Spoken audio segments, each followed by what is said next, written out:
Mari, queria que você se apresentasse para as pessoas que não conhecem, né, o seu trabalho. Eu conheci você no hospital, trabalhando com nutrição, né? Então, eu queria que você se apresentasse, contasse do seu trabalho um pouquinho.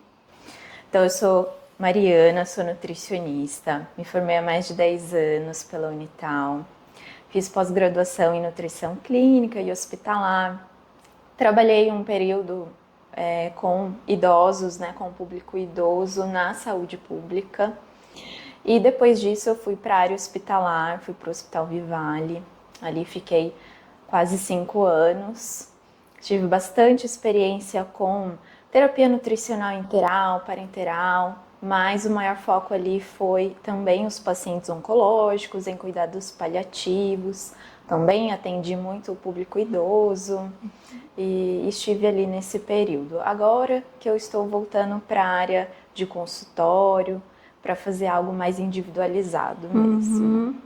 E o que você pensa lá em trabalhar com que público no seu consultório? No meu consultório, eu quero trabalhar com os pacientes oncológicos, né, que estão em tratamento de quimioterapia, radioterapia, pacientes que fazem tratamento com imunoterapia. Legal. O público idoso, que eu tenho bastante experiência já, e já trabalhei inclusive em instituição de longa permanência, então eu gosto bastante dessa área. Como você acha que a gente fala um pouco sobre saúde emocional, tudo? Como você acha que a nutrição interfere na saúde emocional dos pacientes? A nutrição, né? Então, quando a gente pensa em nutrição, tem muita gente que pensa que nutrição é só emagrecimento e vai muito mais do que o emagrecimento, né? A nutrição, ela envolve vários fatores, inclusive o fator emocional. Então, a gente trabalhou, inclusive, com alguns pacientes, né, em depressão, com ansiedade. Então, a nutrição, a gente pensa em nutrientes que agreguem e que ajudem durante o tratamento ou mesmo preventivamente. Então, ela vai além de às vezes é o paciente que está desnutrido, mas pensando também em micronutrientes que podem auxiliar durante esse processo de tratamento. Que tipo de alimentos você acha que pode acabar prejudicando a saúde emocional das pessoas, que você aconselharia o público a tentar mudar um pouco, né? Que dentro das várias mudanças que a gente pensa em promover saúde emocional, eu penso que a alimentação também é algo muito importante, né? O que você acha que prejudica ou que pode contribuir para melhorar a parte emocional dos pacientes? Emocional. Os pacientes, né, então, que estão em tratamento ou que querem prevenir, pensando em tudo isso, né, a gente tem o estilo de vida e o fator obesidade. Né? Então, as escolhas alimentares que os pacientes fazem, que o indivíduo faz, isso é muito relevante. Então, o que eu indicaria para tentar evitar o consumo em excesso? Alimentos industrializados, que a gente sabe que né, cheio de xenobióticos, cheio de toxinas ali que podem não favorecer durante esse processo, tá? Então, evitar fast foods em geral, alimentos embutidos, também são cancerígenos, mas também afetam no fator emocional, nesse desequilíbrio nutricional. Sim. Tá? Além disso, né, a gente tem os alimentos que são considerados pseudoalimentos, que é aquele alimento que é muito industrializado, empacotado, cheio de aditivos, então excluir da dieta, né? Certo. Excessos, tudo que é em excesso faz mal também. Excesso de álcool. O álcool principalmente tem uma relação, né, muito grande com o fator ansiedade, estresse, depressão.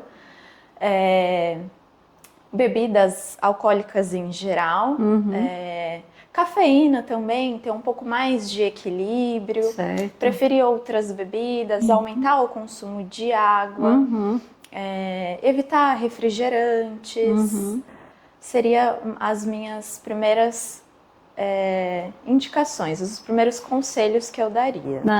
E o que você acha que ele pode incluir na dieta que normalmente você vê que as pessoas não consomem?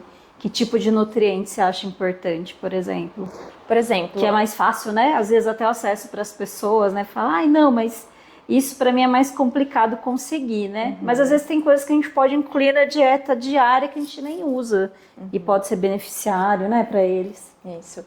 Tem vários alimentos que contribuem nesse processo, tá? Então, primeira coisa são as fibras, tá? Então, a fibra, ela tem um papel extremamente importante, não só na questão, né, da melhora da função intestinal, mas também no equilíbrio emocional, elas ajudam em muito. As fibras a gente encontra nas frutas, nos legumes, então se o indivíduo tiver um consumo adequado, né, pelo menos ali 3 porções que seja ao dia, né, pensando assim, de 3 a 5 porções ao dia já ajuda muito, né, evitar longos períodos em jejum, isso também é importante, então ter uma alimentação bem equilibrada nutricionalmente, tá?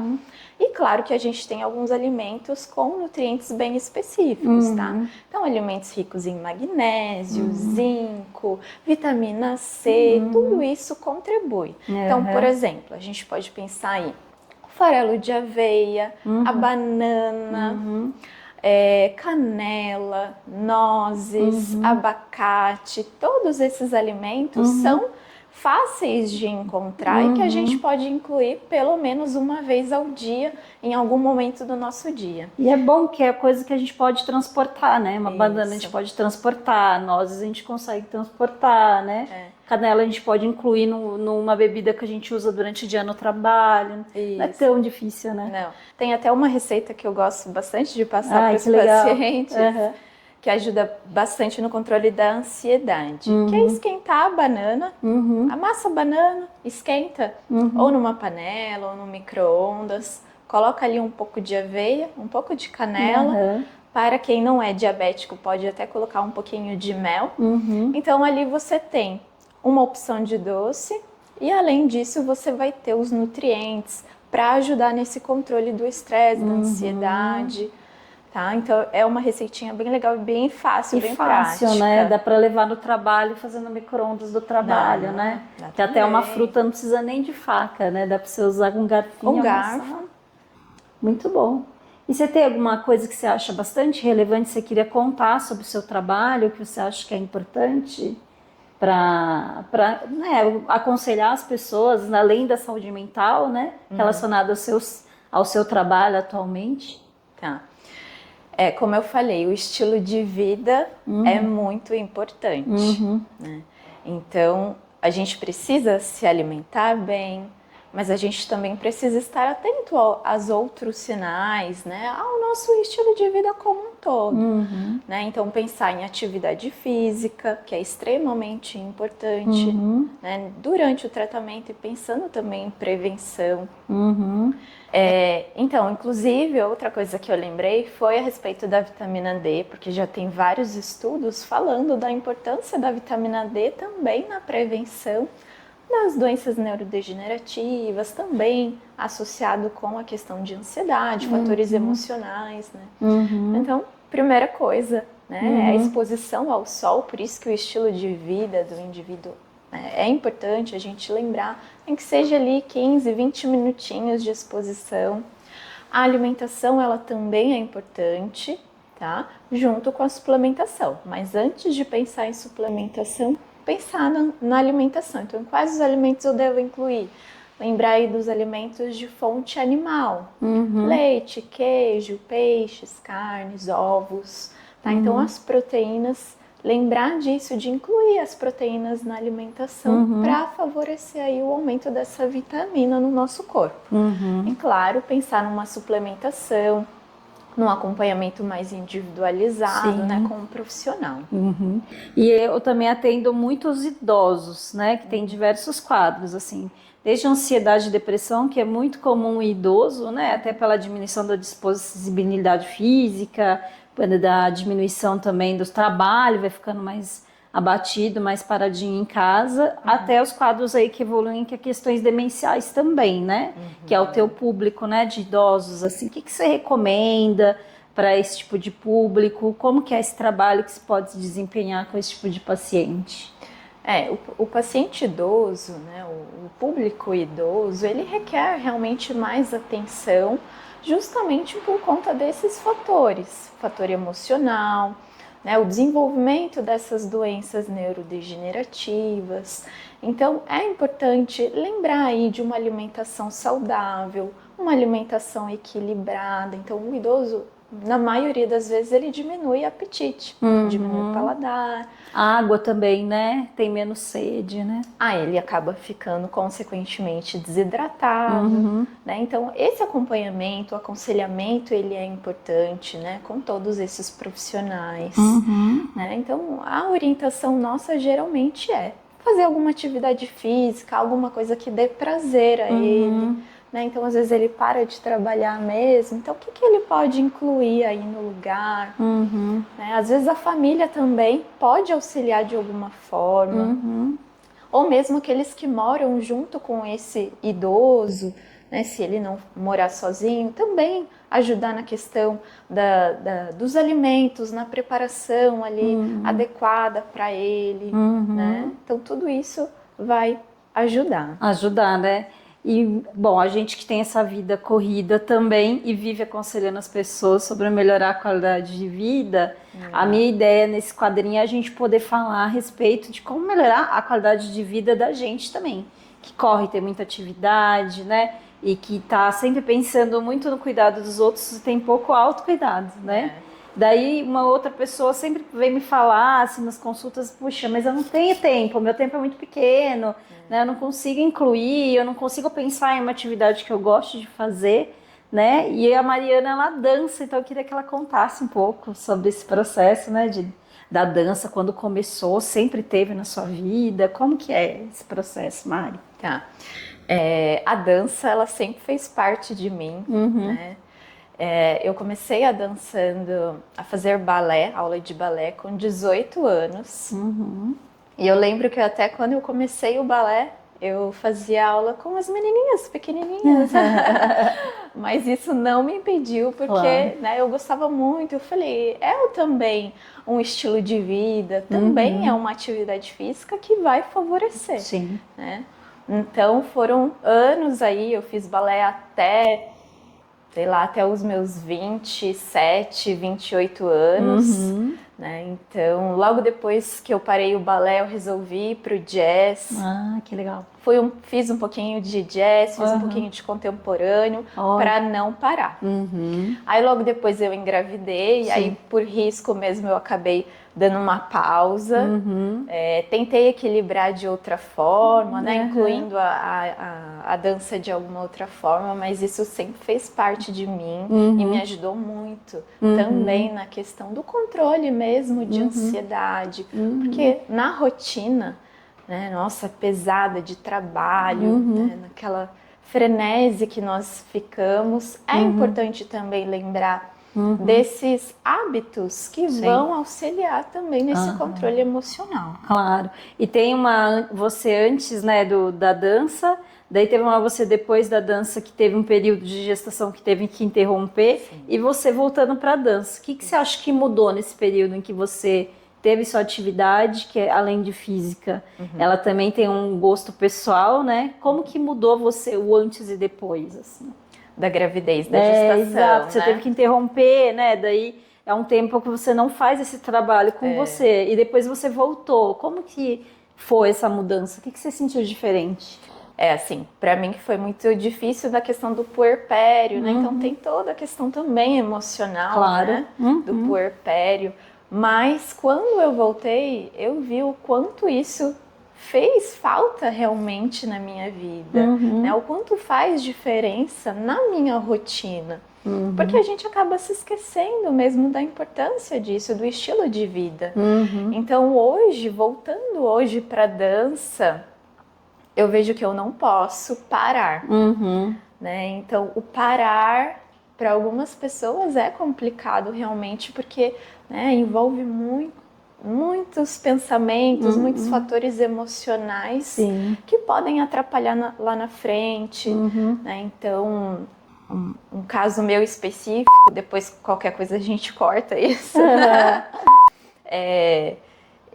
Depois que eu parei de amamentar, eu estava fora da atividade física, trabalhando muito, eu perdi muito peso, muito peso. Então, para recuperar esse peso, foi realmente um processo difícil, né? Porque eu tinha que pensar na alimentação, eu tinha que pensar no meu trabalho, tinha que cuidar do meu filho, né? E pensar também voltando na dança. Claro. Né? Então, essa perda de peso foi bem importante. Então, hoje eu já tenho essa consciência da importância desse estilo de vida, de fazer alguma coisa que realmente me tire o foco do trabalho e que me traga esse prazer mesmo. Ótimo. E como você conseguiu devolver isso pro seu trabalho?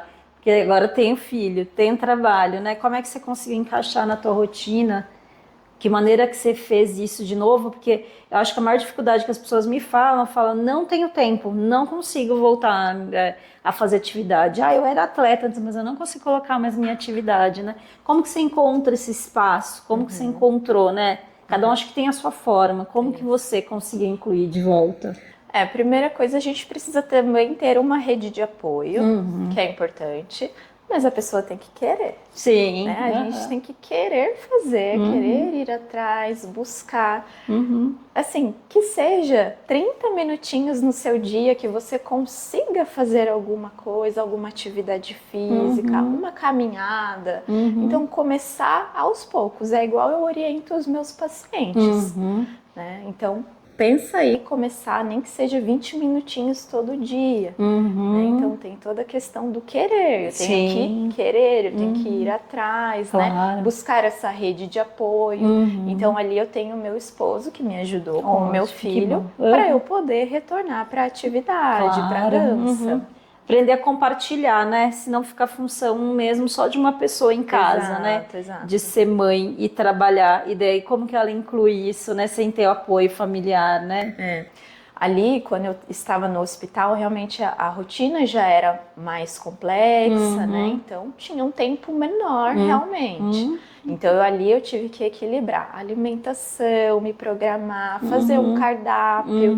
Eu acho que isso facilita muito a vida de todo mundo. Fazer um cardápio, um planejamento, né? Deixar um dia ali específico para você fazer uma compra no mês. Claro. Se programar ali com as pessoas que moram com você ou para quem mora sozinho, acho que às vezes até é um pouco mais fácil. Mas você se programar e estabelecer determinado horário. É o horário que eu vou fazer a atividade. Sim. É o horário que eu vou dançar, é o horário que eu vou pra academia, né? E ter essa rede de apoio mesmo. E você falou de algo importante que eu agora me lembrei, né? Porque as pessoas, elas acabam se alimentando mal porque é mais fácil você fazer uma compra do mês de industrializado e lotar sua prateleira de coisa e não ter que sair durante a semana para comprar, né? Mas você pode comprar coisas que você pode cozinhar em casa, vamos dizer assim, e que você pode reservar, e daí por uma vez por semana sair numa feira ou no mercado para comprar fruta que realmente é mais perecível, né? Mas o importante, eu acho que é isso que você comentou. Eu noto que a coisa mais importante que tem é implantar rotina, né? Isso tem que ser incluído na sua rotina, a atividade física, o horário para você ir fazer uma compra de um alimento melhor, ele tem que ser incluído na sua rotina como outras coisas a gente inclui na rotina, né? Como a gente acorda, tem horário para tomar banho, tem que almoçar em tal horário, tem que, né, escovar os dentes em tal horário. Se autocuidado, né? E comprar alimentos de boa qualidade para você também é autocuidado, né? Fazer um horário de vida seu para atividade sua pessoal, de agrado pessoal, também é parte de autocuidado.